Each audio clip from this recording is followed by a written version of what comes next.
అందరికీ నమస్కారం. నేను మీ పిసిరెడ్డి. నా వీడియోస్ మొదటి నుంచి చూస్తుంటే మీకందరికీ తెలుసు, ఈ సోషల్ మీడియా వల్ల ప్రమాదం పొంచి ఉందండి. అది ఏ రూపంలో అయినా కానివ్వండి. ఈరోజు మనీ స్కామ్స్ జరుగుతున్నాయి. తర్వాత వచ్చి మహిళల మీద అఘాయిత్యాలు జరుగుతున్నాయి. ఇంకా మ్యాట్రిమోనీ సైట్స్ ద్వారా, వాటి ద్వారా, వీటి ద్వారా కోట్లు కోట్లు కొల్లగొడుతున్నారు. ఇవన్నీ మీకు తెలుసు. ఫేక్ జాబ్స్ కల్పిస్తామని చెప్పేసి వాళ్ళ దగ్గర నుంచి డబ్బులు తీసుకోవటం. ఈ చివరాఖరికి ఏమవుతున్నాయంటే కొన్ని ప్రభుత్వాలే పతనమైపోతున్నాయి. ఇప్పుడు మీరు మొన్న బంగ్లాదేశ్లో చూశారు, నేపాల్లో చూశారు, ఇంకా 4-5 కంట్రీస్లో కూడా ప్రభుత్వాలే కుప్పకూలిపోయి దేశాలే తగలబడే పరిస్థితికి వచ్చేసింది. మొన్న తెలంగాణలో చూశారు, నిన్న మన ఆంధ్రప్రదేశ్లో చూశారు. పెట్రోల్ కొరత.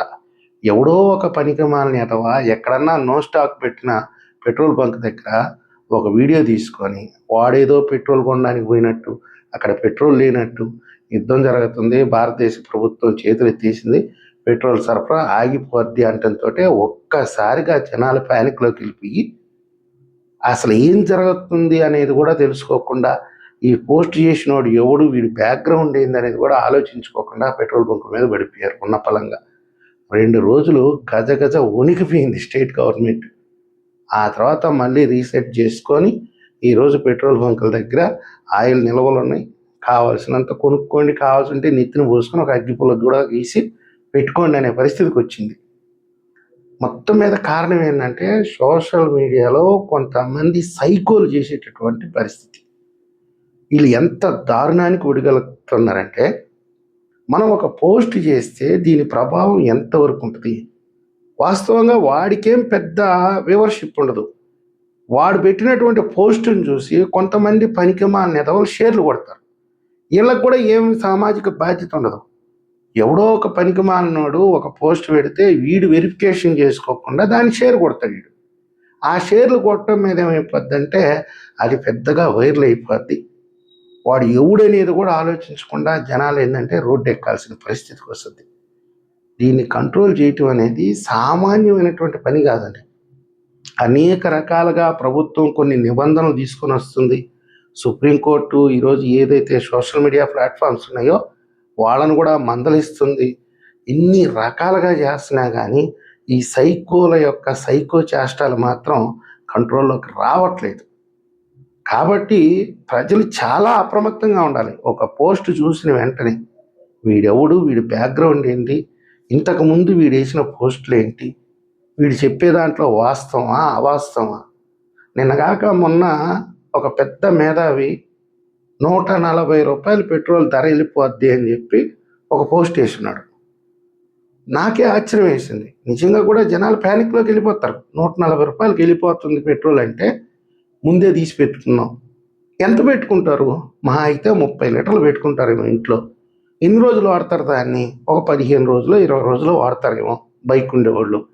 తర్వాత అయినా అదే 140 రూపాయలకో 130 రూపాయలకో కొనాల్సిందే కదా. అంత విచక్షణ ఎందుకు కోల్పోతున్నారు?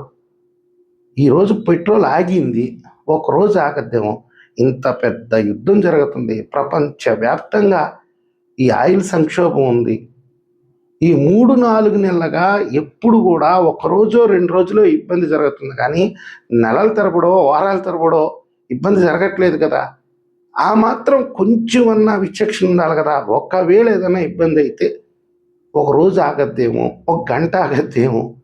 కొంపలు మునిగిపోయింది. కొంచెం ఓర్పు, సహనం, విజ్ఞత ఇవన్నీ ఉండాలి కదా. ఏమీ ఉండవు, అంతే రోడ్డు మీద పడిపోవటం. వాళ్ళని కూడా తప్పుపట్టడానికి లేదు. ఈ సోషల్ మీడియాలో వచ్చే కంటెంట్ ఆ విధంగా ఉంటుంది. నీకు జరిగిన నష్టమే నాకు జరగద్ది, నాకు జరిగిన నష్టమే ఇంకొకరికి కూడా జరగద్ది.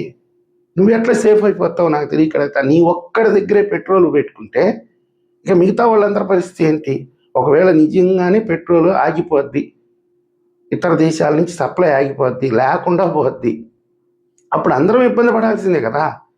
మా అయితే నీ దగ్గర ఉండేది ఒక 2 రోజులకో 3 రోజులకో వాడతావు. ఆ తర్వాత నువ్వు కూడా ఇంట్లో కూర్చోవాల్సిందే కదా. కాబట్టి ఈ సోషల్ మీడియా ప్రభావం ముఖ్యంగా చెప్పాలంటే బాధ్యతారాహిత్యం. నేను చాలాసార్లు చెప్పాను, వీళ్ళు మానవ రూపంలో ఉండేటటువంటి రాక్షసులు. పైశాచిక ఆనందం వాళ్ళకి. జనాలు ఇబ్బంది పడతా ఉంటే వీడు ఒక వీడియో పెట్టాడు, తెల్లారి పెట్రోల్ బంకుల దగ్గర జనాలు కొట్టుకుంటా ఉంటే వాడు ఇంట్లో కూర్చొని వాడు ఆనందపడిపోతూ ఉంటాడు. అబ్బా జనాలు రోడ్డు ఎక్కారు చూడు మనం పెట్టిన పోస్ట్ వల్ల. ఇలాంటి సైకో ఎదవల వల్ల ఏంటంటే ఈరోజు సామాన్య ప్రజలు ఇబ్బంది పడుతున్నారు.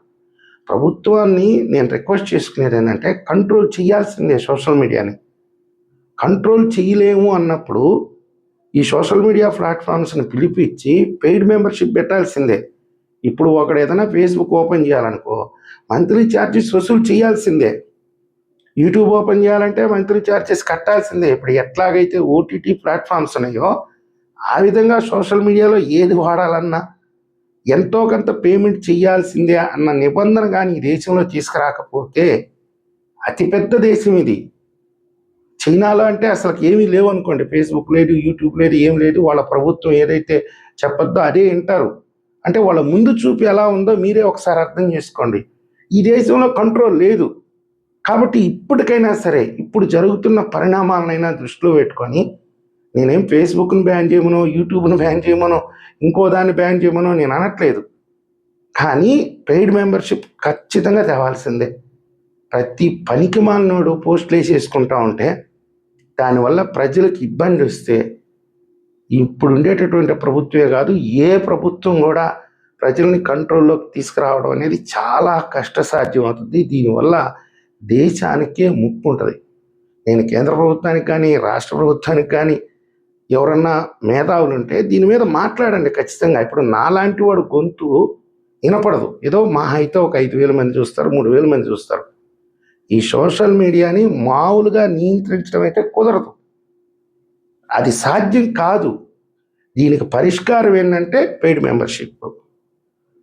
దీనివల్ల ఈ సోషల్ మీడియా కంపెనీలు కూడా లాభం వస్తుంది. వాళ్ళు కూడా కొద్దిగా ఎంప్లాయీస్ని పెంచుకొని ప్రతి పోస్ట్ మీద ఒకసారి రివ్యూ చేసుకొని, ఇది ఏదైనా ఇబ్బందికరమైన పోస్ట్ అయితే దాన్ని డిలీట్ చేయటం, దాని మీద నిఘా పెట్టడం, ఇవన్నీ చేస్తారు వాళ్ళు కూడా. ఇప్పుడు యూట్యూబ్ ఎలా అయితే ఏదంటే ఒక పనికిమాలిన వీడియో మనం పెట్టామనుకోండి, డిలీట్ చేసి ఒకది స్ట్రైక్ చేసేస్తుంది, ఖచ్చితంగా నీ ఛానల్ని డిలీట్ చేసేస్తుంది. అదేవిధంగా ప్రతి సోషల్ మీడియా ప్లాట్ఫామ్ రావాలి.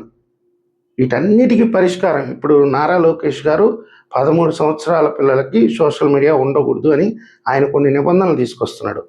వీటి వల్ల ప్రయోజనమే ఉండదు. ఇంట్లో వాళ్ళ అమ్మ నాయన ఫోన్ ఉంటుంది, దాంట్లో చూస్తారు వాళ్ళు. వీటన్నిటికీ పరిష్కార మార్గం ఏంటంటే పెయిడ్ మెంబర్షిప్.